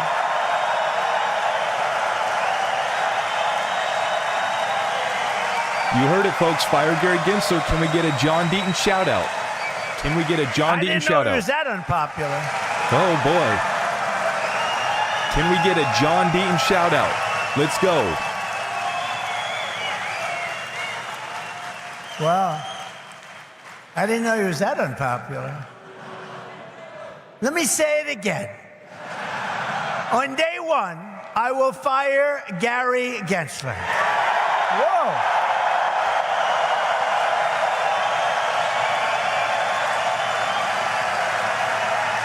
Folks, it's over. Let's go. It's over. Shout out John Deaton. Shout out John Deaton. Folks, let's go. And we'll appoint a new SEC chairman who believes America should build the future, not block the future, which is what they're doing. Fire it up. Let's go, folks. Come on. And Kamala Harris wants to make him Treasury Secretary. That's not good. That's not good. He was Hillary Clinton's finance person. Did you know that? Crooked Hillary. Remember Crooked Hillary? Do you remember him? Be Anybody careful. remember? He was the finance chairman of Hillary Clinton's campaign against a gentleman known as Donald Trump. Oh, no. Not a popular person within the... Actually, she came to my wedding. Do you know that? Oh, boy. Here we go, To our folks. great Come First on. Lady Melania. She came to our wedding, and Bill came to our wedding. But it's amazing things when you run for office, a lot of things change in your life. A lot of things change. As president, I will immediately shut down Operation Choke Point 2.0. They want Folks, to it's choke game you. on. They want to choke you out of business. We're not going to let that happen. And no longer will your government sit by and watch as Bitcoin jobs and businesses flee to other countries because America's laws are too unclear and too tough and too angry and too stiff. We will keep each and every Bitcoin job in the United States of America. That's what we're going to be doing. Upon taking office, I will immediately appoint a Bitcoin and Crypto Presidential Advisory Council. Would anybody like to be on that particular council? Please raise your hand.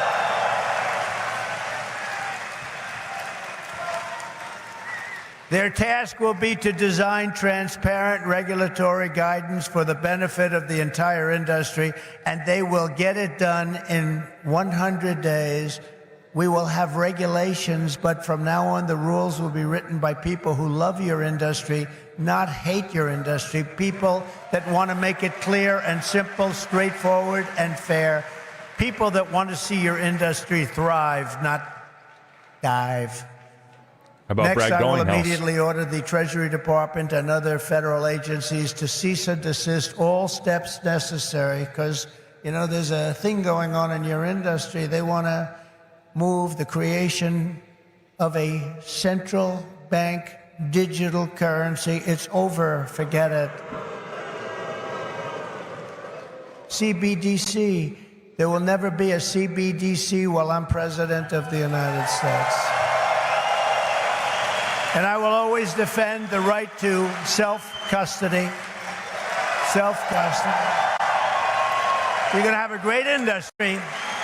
You're going to have a great industry, and we're going to be fuel for your industry, not demolish your industry. America will once again be a nation that protects property rights, privacy, freedom of transaction, freedom of association, and freedom of speech. We're going to go back to the old days when we were a nation that was building, not a nation that was eating itself alive from within. As part of our effort to provide regulatory clarity, we will create a framework to enable the safe and responsible expansion of stable coins. Do you know what a stable coin is? Does anybody know? Please raise your hand. Stable coins in the house. Allowing Ripple. us to extend the dominance of the U.S. dollar to new frontiers all around the world. America will be richer, the world will be better, and there will be billions and billions of people brought into crypto economy and storing their savings in Bitcoin. So that's the way it is. That's pretty much the way it is. Those who say that Bitcoin is a threat to the dollar have the story exactly backwards. I believe it is exactly backwards. Bitcoin is not threatening the dollar. The behavior of the current U.S. government is really threatening the dollar. Let's go, folks. This is what I'm talking about right The here. danger to our financial future does not come from crypto. It comes from Washington, D.C. Yes. It comes from trillions of dollars in waste, rampant inflation, and open borders while giving welfare and free health care to all of the illegal aliens that are pouring into our country by the millions and millions and millions. It comes from printing hundreds of billions of dollars to fund endless wars overseas while our cities are like combat zones here at home. 2 weeks ago in Chicago, 117 people were shot and 17 died. Afghanistan doesn't have anything like that. You know, you think about tough places. Look at what's happening with our cities. What's happening in the last 3 years, last 3.5 years. Nobody's ever seen anything like it. Think of it. 117 over 4th of July weekend. 117 people were shot and 17 died. This is the United States of America? I don't think so. By the way, when I was president, we had no wars. We had no new wars. We didn't start any. Remember when Hillary said, he'll start wars. Look at his personality. No, I said, my personality will keep us out of wars. But we finished off some of the old ones like ISIS, which they said would take 5 years to do, maybe more. We did it in 4 weeks. We beat ISIS in 4, because we have a great military. And it's not a woke military, by the way. Maybe some of the people on top are woke, but this is not a woke. I got to see that first when I looked at what they did and what they did for me.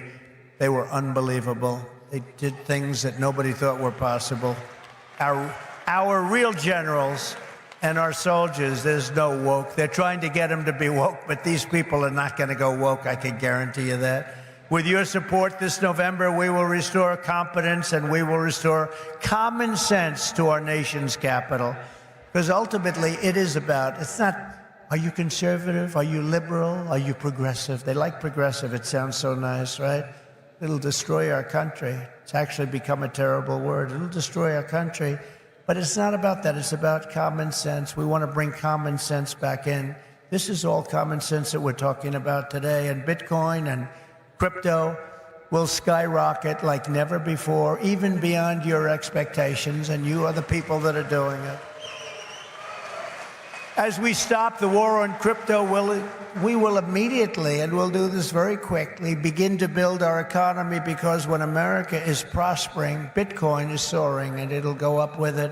We had the greatest economy ever, and we will soon have it again.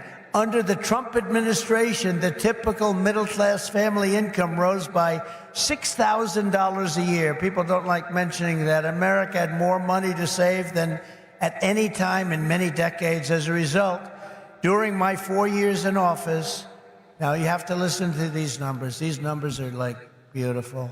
And I don't want to repeat myself. Listen to these numbers. As a result, during my 4 years in office, Bitcoin surged by 3,900%, from $898 the day I took office to $35,900 the day I left. That was the biggest jump,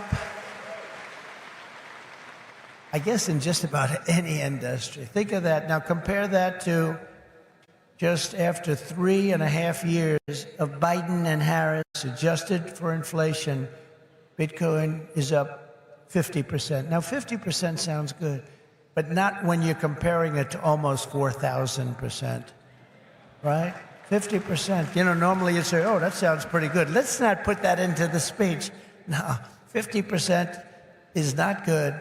When people can't afford groceries or rent, they have no savings to store in Bitcoin. This administration caused the biggest inflation in the history of our country, and that's what's happened. Our people are being wiped out. From the very first day we take back the White House, we will replace the Biden-Harris economic stagnation with a brand new Trump economic boom. You're going to have a tremendous boom. You know, you have a lot of great analysts out there. Scott, I'm talking about you, Scott, one of the greatest of all, and others that say the stock market's going up because they think Trump is going to be elected. And if Trump isn't elected, this country's going to go into a depression the likes of what you had in 1929. And I hope that's not true, but I can understand it, and I can understand what they're saying. The stock market gain, they think, is because looks like we're going to win the election. And I don't know what's going to happen with the election. You know, they cheat like hell, and I don't know what's going to happen. But if we win it, this country is going to be boomtown. It's going to be booming like it never boomed before. The current administration's economic plan includes trillions in new spending and $5 trillion tax hikes. They want to increase taxes by $5 trillion. They want the expiration of the Trump tax cuts to take place. They want a wealth confiscation tax so that when you make all of your money that you're going to make and all of the people you're going to employ, they want to take away your money in the form of a first-time ever tax and a gigantic capital gains tax that will exceed substantially in many states over 50%. My plan is the opposite. We will lift the workers and we will create savers out of so many people, and we will reward success. We will not punish success. They want to punish success. They want to punish genius. I'm not going to let that happen. I will make the Trump tax cuts permanent and deliver massive tax cuts for families and individuals and businesses that produce jobs. That includes no tax on tips. You know that, right? Going to get rid of the tax on tips. I will cut unnecessary and burdensome regulations, fight every day to make America the best place on earth to build a business, including a crypto business. It's going to be the best place. You're not going to have to go to China. You're not going to have to learn, gee, how do I learn Chinese? I want to learn it very quickly. I have a little granddaughter that speaks fluent Chinese. Can you believe it? And it's a wonderful thing, but it's not easy, but you're not going to have to do it. Most importantly, for our citizens, we will end the inflation nightmare that this administration has created, and we will end it quickly. It's got to end. It's destroying our country. You know, inflation is a country buster. You can go back many, many years to Germany, and you look at what happened to Germany during their huge period of inflation, destroyed the country. It's a country buster. The Bitcoiners And I say to you that you recognize the dangers of inflation long before most others did. You understood inflation, frankly, better than anybody else. You know that, don't you? If only they had listened. They didn't listen to you. They didn't listen to you. The trillions of dollars in ridiculous waste approved by our opponents resulted in the very inflation disaster that Bitcoiners had always predicted. 20, 30, and even 40% of the value of every dollar was wiped out, and wiped out quickly. You understood that, but a lot of other people didn't. The life savings of millions of Americans was rapidly destroyed. And very simply, uncontrolled inflation is a stealth taxation of the middle class. It really is. It's a stealth taxation. I call it the Biden tax. Now I'll call it the Harris tax, or the Harris-Biden tax, or whatever the hell we're going to call them. But it's a disaster. It's a tax of 50%. It's a 50% tax. Inflation, think of it, it's a 50% tax on people, 5-0. This is a human tragedy, and it's destroyed people. It's a national disgrace. It's destroyed everything in its way. It must never be allowed to happen again, and it won't. When I'm president, I guarantee you it won't happen, because we're going to do things that make sure it doesn't happen. They've allowed pricing to get totally out of control. We're going to do energy, bring it down to levels that people have not seen in many, many years. We had it at levels. We were at $1.87 for a gallon of gasoline. You don't see that right now. For 4 straight years, under my leadership, we had effectively no inflation, none. When I left office, it was 1.4%, and then it stayed there for almost 2 years. Remember when Biden said it was 9? I inherited 9%. That was just another lie. Misinformation, disinformation. We gave them a hot country. We went through the COVID. We did an incredible job. Never got credit for that. Always got credit for the economy, for the military. We rebuilt the military. We created Space Force. We did so many different things. Never got credit for that. You know what? We gave them a great country with essentially no inflation. And after 2 years, they drove this country, and they drove inflation through the roof. 2 years, cost of living went up, in some cases, by over 50%. And they say 22%. They like to say 22, but it could be much higher, and it is much higher depending on what they include. They don't include things like interest rates that went from 2.5% to 10%, but you can't get the money. When I return to the White House, I will stop the wild and wasteful spending of this administration. I will end the endless wars. They never stop. Again, we had no wars. We had no new wars under your favorite president, President Trump. We had no new wars. They thought I was going to start a war. Let me tell you something. I'm going to stop World War III, because we're closer to World War III than we've ever been since the end of World War II. I will seal the border and stop the invasion of millions of people pouring into our country illegally. We will totally defeat, and we will do this quickly. We will defeat inflation, and together we will bring back the American dream for citizens of every race, religion, color, and creed. We will bring it back, the American dream. You don't even hear the statement American dream anymore. You don't hear those words anymore. We used to talk about the American dream. A lot of you people are in the American dream, but you're going to be crushed if you don't elect me. I hate to tell you. You don't elect me, you're going to be crushed. You're going to say, Alice, what a mistake it was. We went for a person who has no talent. She's been a failure at almost everything she's done, instead of Trump. And look at us now. We're going to move into an extremely small house from our beautiful house. But we will end the war on American energy, and we will very simply drill, baby, drill. We're going to drill, baby, drill. We have to. It's what we have. We have more liquid gold under our feet than any nation in the world, more than Saudi Arabia, more than Russia. We don't use it. We don't use it. They use it. We don't use it. We go out and buy oil from Venezuela. It's amazing. But we won't stop there. We will harness American energy in all forms. I have set the ambitious goal that by the end of my term, the United States will be the #1 lowest cost of energy and electricity of any nation on earth. We can make it so inexpensively.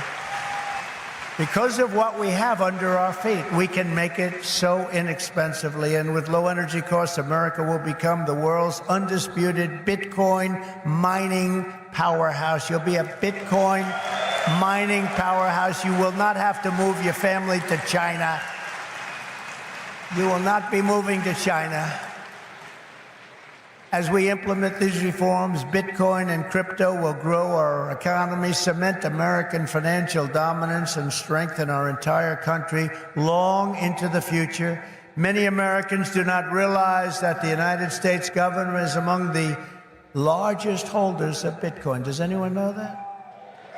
How about that? The federal government is almost 210,000 Bitcoin, or 1% of the total supply that will ever exist.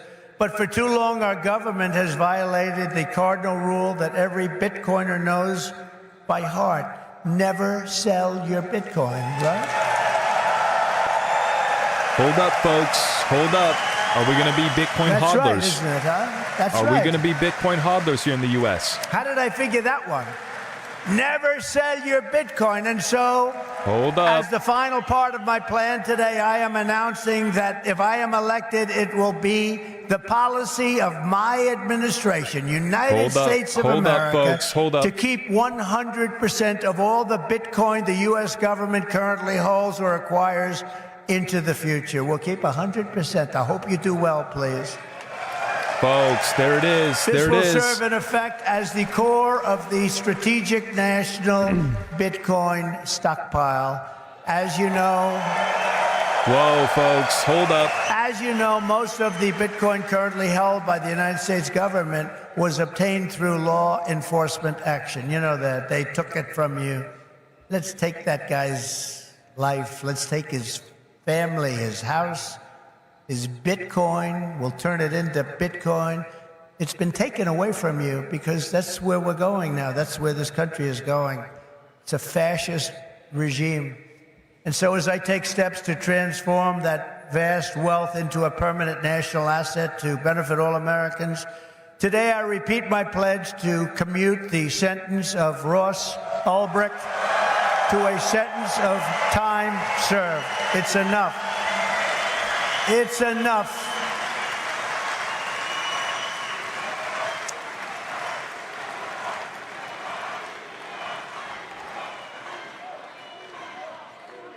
That's where we are as a country. Ultimately, my promise to each and every one of you is this: I will be the pro-innovation and pro-Bitcoin president that America needs and our citizens deserve. This will be one industry, but this will be a thriving industry, a great industry, and I'm going to be doing the same thing for every other industry also.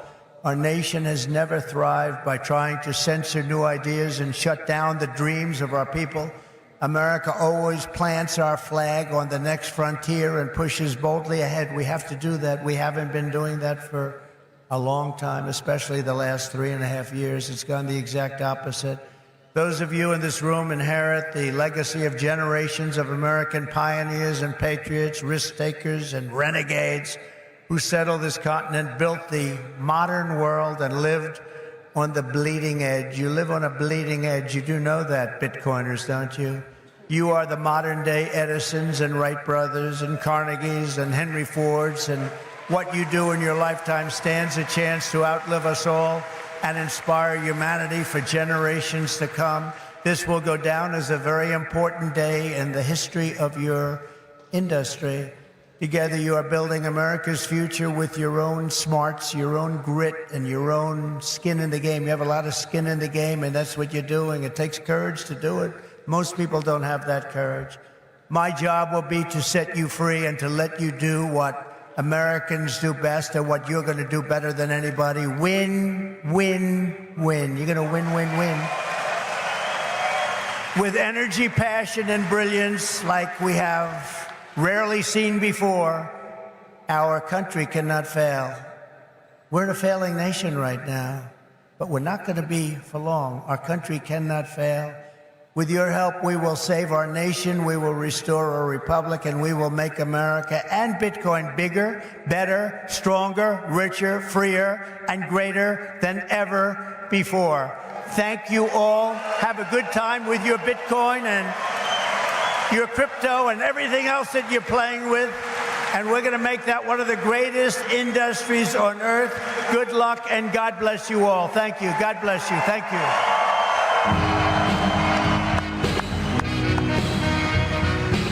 Hold on. Hold on.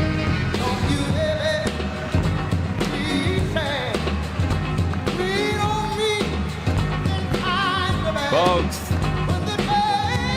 turn it up. Turn it up now. Come on.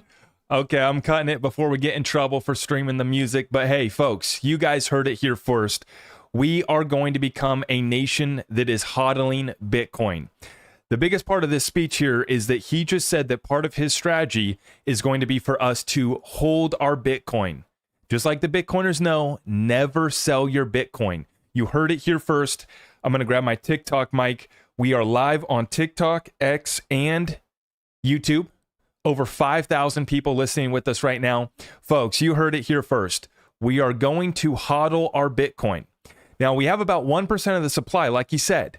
Just that statement, that policy right there is massive for Bitcoin and the entire industry, which is something that I want to pick up on. Something that I want to mention. He said it right there at the end. Once again, you will remember this day as being important, not just for Bitcoin. This is not just Bitcoin. This will be an important day for your industry. And he's mentioned the other cryptos and the other things that you're playing with. Have fun with your Bitcoin and everything else that you're playing with. This is a massive day for the entire space. Trump just said it. We're holding our Bitcoin. 1% of the supply. If he gets in. Now, maybe this current administration will dump it before he gets in. Folks, without further ado, I want to get into this. I got a full analysis. I got a full sheet of notes here of this speech that Donald Trump just gave us.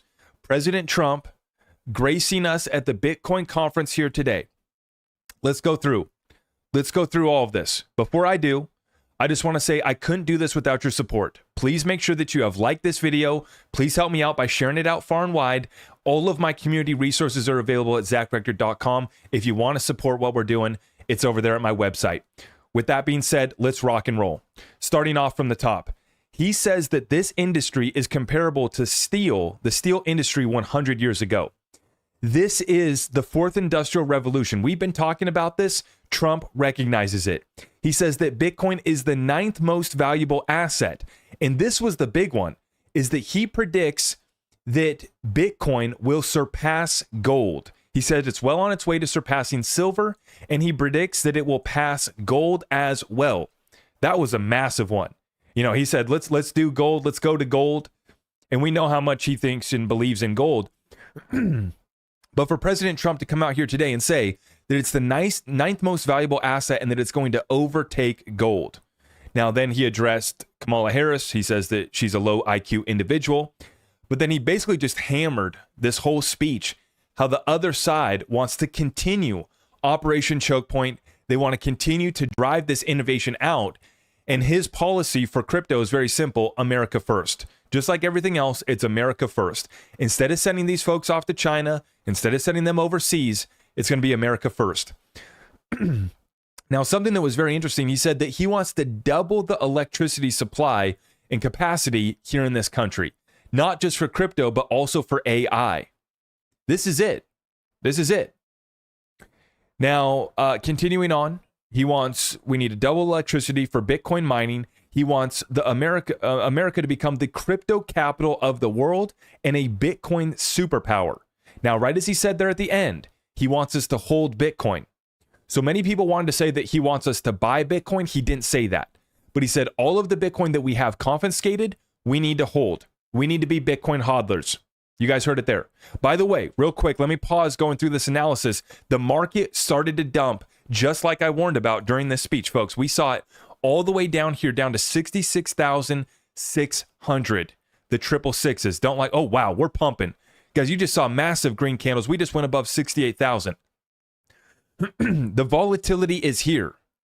The volatility is here. You are seeing this thing shaken up violently on the 15-minute chart right now, looking at Bitcoin. Back and forth. Above 68, below 68. We went all the way down to the 666s. Don't like to see it. But in the middle of his speech, we saw it fall off. Now we're starting to see it climb back up. This is going to be very interesting. He said that we are not going to buy Bitcoin, but we are going to hold the Bitcoin that we have confiscated. Let's continue going through this analysis. This was massive. He said that they've collected, I forget what the number was, some 20-something million dollars worth of crypto donations have come in. He says it's primarily been Bitcoin, but it's also been others. Now, I dropped the video a couple days ago.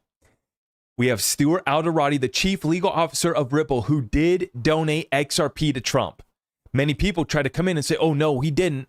No, he didn't. He actually sent them USDC. Wrong. Just like with Bitcoin, same thing with XRP, same thing with any other crypto. As soon as the campaign reaches and receives the crypto coming in, it immediately converts it to USDC right away. That's the case for Bitcoin, case for XRP, case for every other crypto. So, they try to come at me and say, oh, that's fake news. They didn't donate XRP. No, he did. Hundreds of thousands of dollars worth of XRP were sent from the chief legal officer of Ripple towards the Trump campaign. That did happen.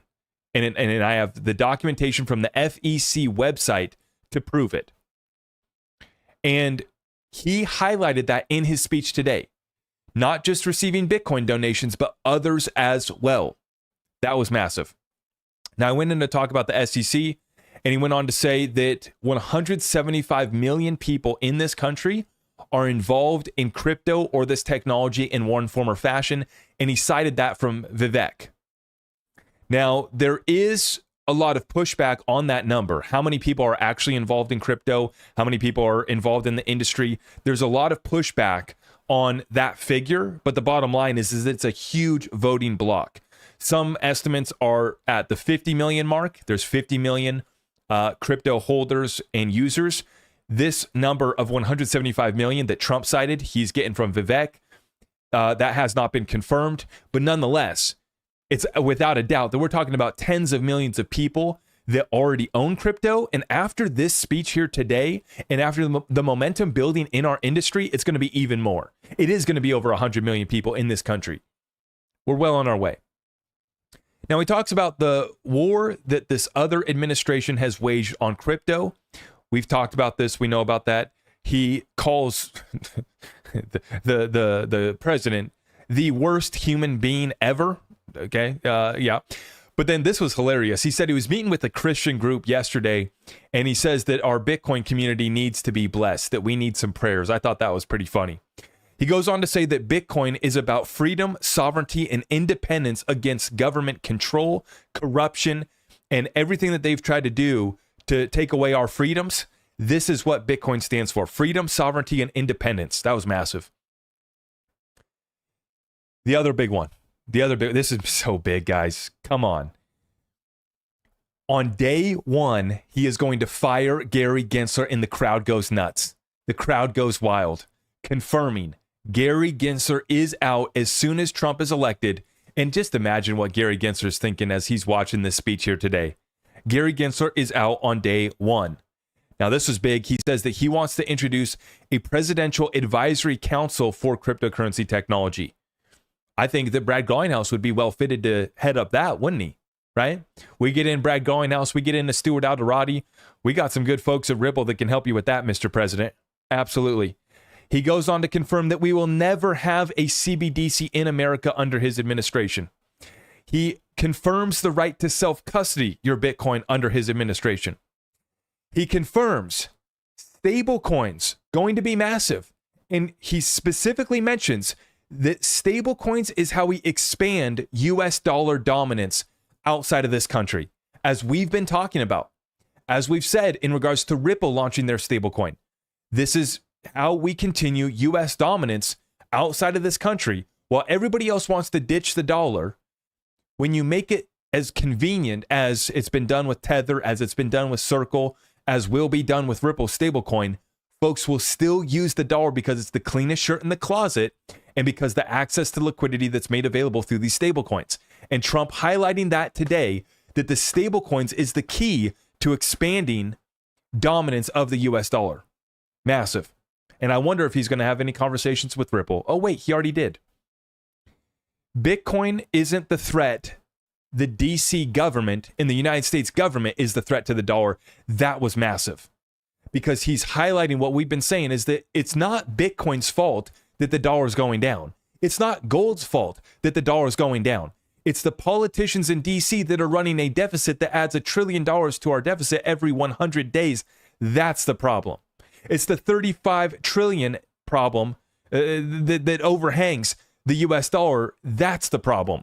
It's the 100 trillion of unfunded liabilities that our government has. That's the problem. Bitcoin is the solution. Gold is the solution. They're not the problem. They're not the reason. They just happen to be over here as the solution to get away from the corruption in DC. That was a great point that he made.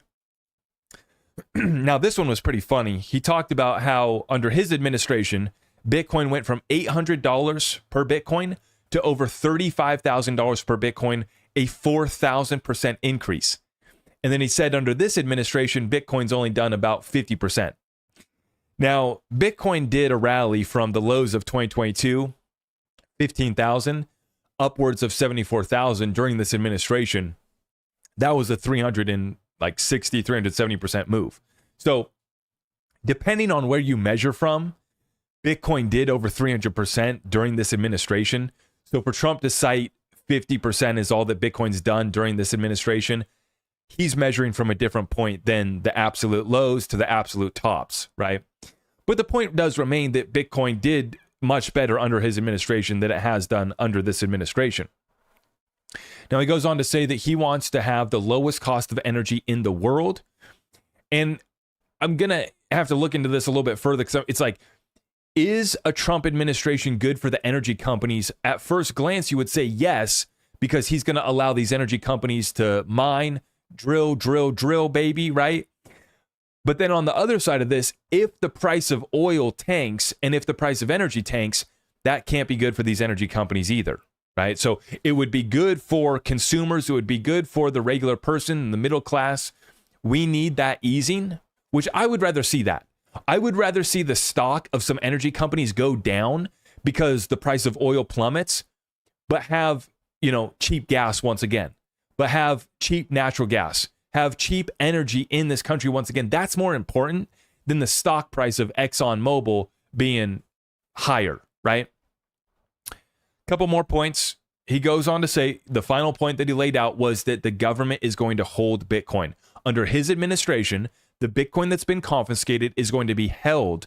We will become Bitcoin hodlers. That was probably the biggest statement that he made. We will never sell.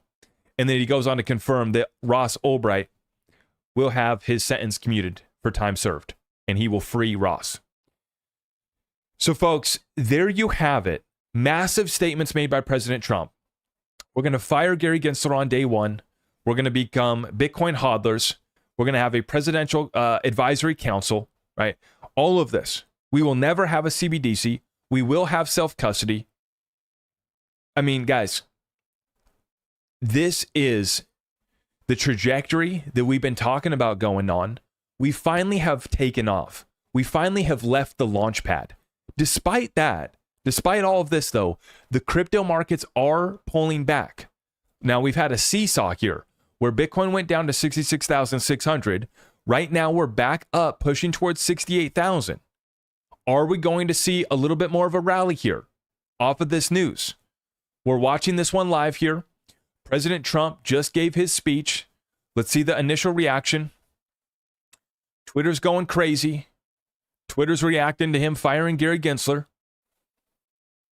Like I said, I couldn't do this without you guys. If you appreciate this content, please make sure that you have liked this video. Please help me out by sharing it out far and wide.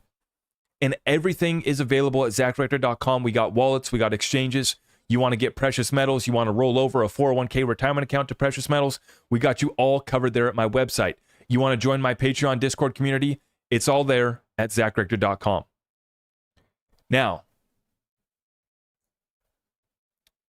let's see what you guys have to say. I want to read your guys' comments, questions. Brad predicts crypto market cap of $5 trillion by the end of 2024. That's right. That's right. Good to see you, Chris. Good to see everyone in the chat here tonight. Future is so bright. Absolutely. We have a nice job for Gary in Amsterdam cleaning the canals. There you go. We'll put Gary to work. You think Gary Gensler has ever done any sort of physical labor in his life? Folks, this was so bullish for this space.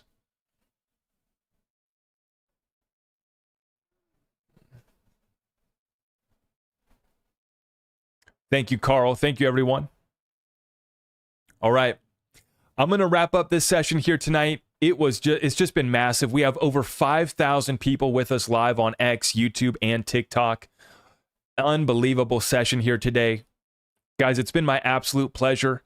We got more content dropping tomorrow morning for you guys, so make sure you guys have subscribed, hit that notification bell on the way out. Please make sure you like this video. It's just been an absolute pleasure, and this is so bullish.